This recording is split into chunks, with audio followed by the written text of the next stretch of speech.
Hello, everyone. Huh, back. So we had COVID, basically. I'm still not 100%, but I'm wondering whether this might be my new normal because I'm just flaked. But it normally takes me a couple of months to properly recover from COVID. But I thought, I can't leave it any longer because we're about to get to the really exciting bit. One of the really exciting bits of the book. Anyway, I hope you've been okay and that you've been able to listen to the previous recordings. Sorry it's been so long. But yeah, here we go. Chapter 40. Sorry, of The Treasure Hunter's Tale, just in case you've forgotten. As Freddie walked through the marketplace on one of his rounds, he noticed a large crowd and went to go and see what was happening. "And so you see, my friends," came a familiar voice, "you see our way to the king is so much easier than the way that is preached in that church." The man who was speaking gestured derisively towards the old auction house. "You see how the women and men there have suffered because they did not do things our way. They have misunderstood the words of Jesus when he said, 'Take up the cross and follow him.' I hear one was kidnapped by pirates, another was made blind, another lost his baby boy, and now we hear that another has been killed trying to slay a dragon." Freddie gasped. It was one of the men they had helped on the road. They took that saying literally, thinking it would earn them points to suffer for their king. But he would not have us go through all of those trials and tribulations, for the king wants you to have an easy journey by doing things our way. "What's that then?" asked someone from the group that had gathered. "I'll tell you, madam," said the man, directing his attention towards her. "It is not through the cross, that terrible torture device, or through trials and tribulations, but through charitable works and good deeds that we please God and earn our way to heaven." Now, some of the crowd were clearly interested, and Freddie knew he had to do something, and soon. He took a deep breath. "Friends!" he cried out, and even he was surprised by how forceful and manly his voice sounded. "What these men are saying is wickedness itself. The King's Road is full of trials and challenges, yes, but it is not through these that we earn our passage to heaven, but it is because Jesus earned the way for us when he took the punishment for our sins. This is his way, and we are to walk in it if we trust in him." "What about what these men say?" asked someone in the crowd. "Their way sounds easier." Some of the crowd nodded and looked at Freddie. "These men are not telling you the truth," said Freddie with great conviction. "They are deceivers and would have you despise the king and his road."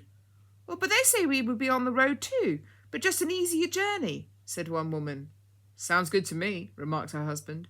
"Friends," said Freddie again, "please listen to me," he said imploringly.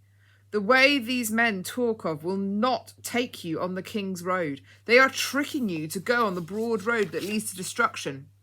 One of the wicked men drew a great and cunning weapon out of his cloak. "How dare you deceive these people?" he shouted, and lunged at Freddie.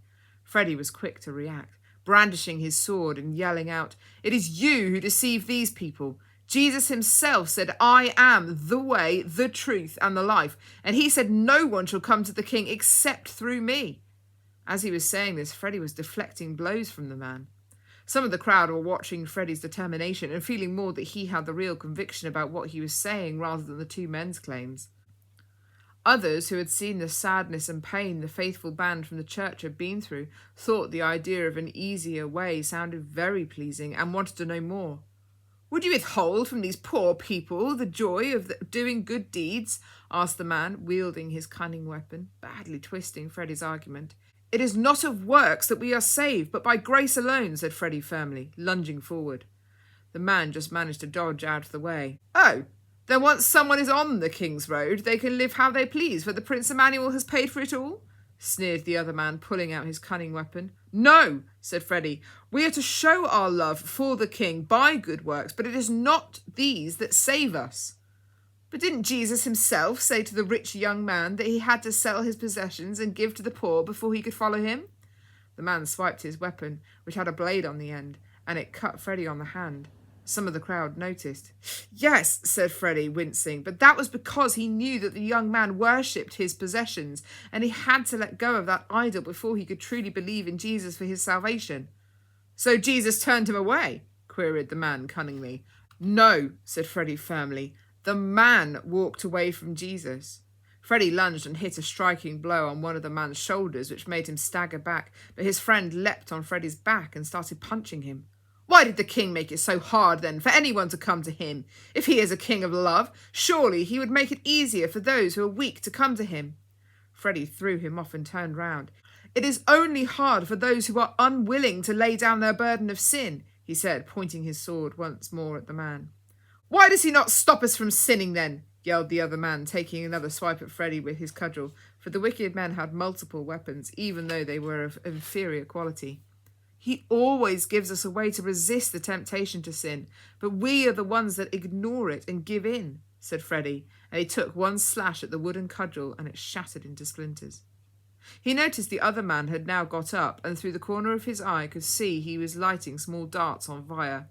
Holding his shield up to protect himself, Freddy knew he must fight well and hard, for the forces he was battling were of darkness and powers not of this world. What say ye then of this Jesus? Said the man with a sneer. He was a madman to claim such things as he did. He is very God, said Freddy, as the darts flew thick and fast. He is the King of Kings and Lord of Lords, he said, firmly standing his ground. He is the light of the world and can take away the sins of his people if they trust him to. How can anyone trust a being they have never seen? Cried the man into the crowd. Freddy stopped. That's ridiculous, he said firmly to the crowd. I have never seen my own heart, but I hear it beat in my chest. I see the evidence of its existence in my life. I read books written by knowledgeable men who have written about its functions, who know about it because they have physically held one. I cannot see my own heart, and yet I trust it to beat in my chest. Some of the crowd laughed nervously. I can make it stop, snarled the man threateningly. You could indeed, said Freddy bravely, but it would only stop my body from living, but my soul would live on in heaven with the king himself. The crowd cheered. Freddy turned again to the crowd. Friends, the Bible is the king's book, and it says that the heart is desperately wicked. We need a new heart, and that the king can give us because of what Jesus, his son, Prince Emmanuel, did for us on the cross. But what about their way? Asked another young man from the crowd. The way these fiends promote to you is wrong and completely against what the king has chosen to be his way, said Freddy firmly.